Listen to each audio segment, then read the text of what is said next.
What's up? What's good? What's happening with it? I am Epic, and you already know what this is. Media Circus Online. So if you haven't already done so, go ahead, hit that like, subscribe, and notification bell so you can get all my material when I drop it. And today's video is titled, If the Police Aren't Safe in the City of New York, What Would Make Me Think That I Would Be Safe in the City of New York as a tourist?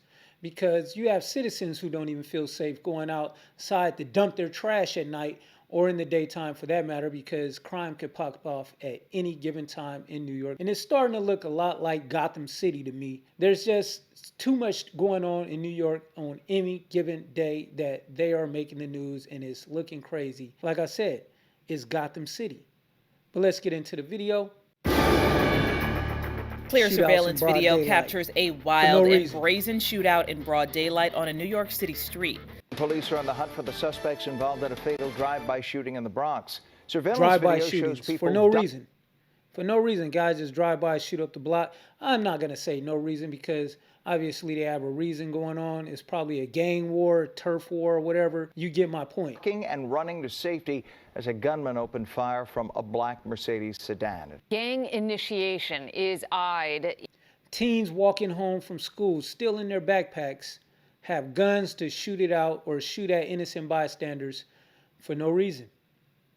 But like I said, there's always a reason to it. They know this guy. In the shooting of an innocent teen. Right back to that breaking news in the Bronx, an arrest in the brutal gang beating of an off-duty NYPD officer. Yeah, that suspect then just we have left this the video. 4-3 precinct in Soundview. Jay Dow live for us there now with what we're learning. Jay. Well, Corey, the suspect's name is... This guy looks like he's probably 14 in the face. He's probably like 16, 17, but he has no idea what he's facing when he goes to Rikers Island. He's going to go to Rikers Island. They're going to, even if he's 14, they're going to bump up his charge, put him as an adult, put him to Rikers Island, and then he's going to get the full gang experience in there when they start taking advantage of him. Duty officer. But as you can see, they're chasing somebody, trying to mug him. He's a little too fast, so they stop at the nearest victim that they can find and mug him, who just happens to be a New York City police officer. Of the Bronx, they get everything that he has, pummels him to the ground. The video doesn't show everything, but you can imagine what, the type of beating that they gave him if he was put into a coma.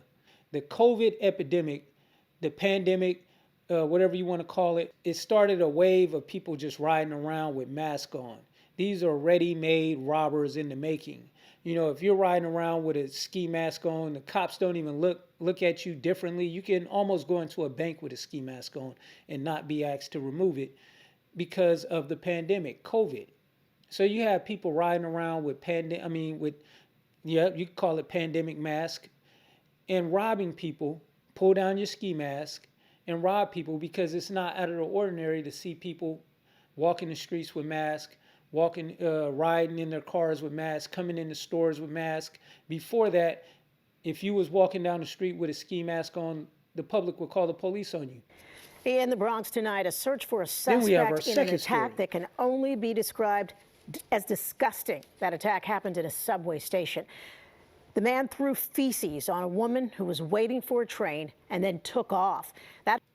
This guy, OG Poopy Johnson, looked like he just got out of prison, got the do-rag on with the hat over the do-rag, circa 1999, 2003, looking like a throwback music video. Obviously has problems because he's walking around with Eyewitness News reporter a pack of his own. It is an attack on the subway, in his so backpack, vile, so disgusting. Steaming, there are a few words to describe the indecency. In this video hot released summer by the NYPD, you can see a man in take a bag, something out of a bag. That's something. Ready to smear it on the feces, first person he comes which across. Which he then throws and rubs on the woman's face. No apparent motive. Lady. And as you can see, he's trying to get every piece of it onto her.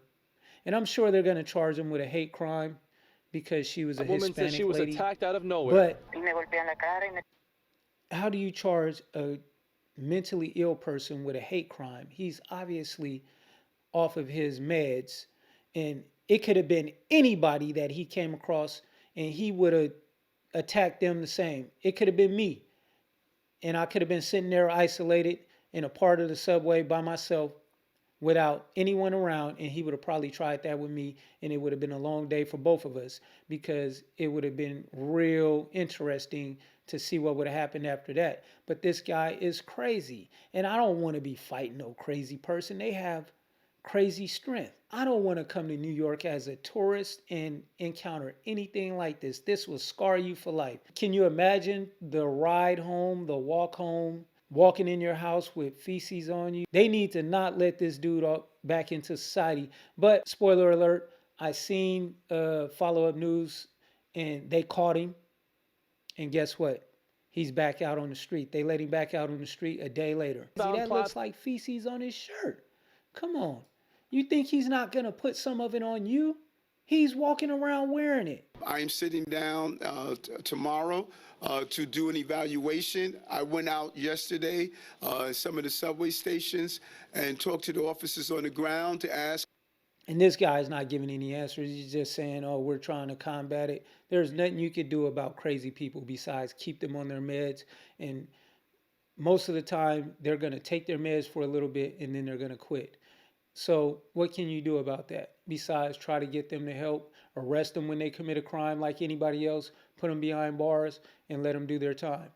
But don't let them out the next day so they can go back to doing what they were doing before.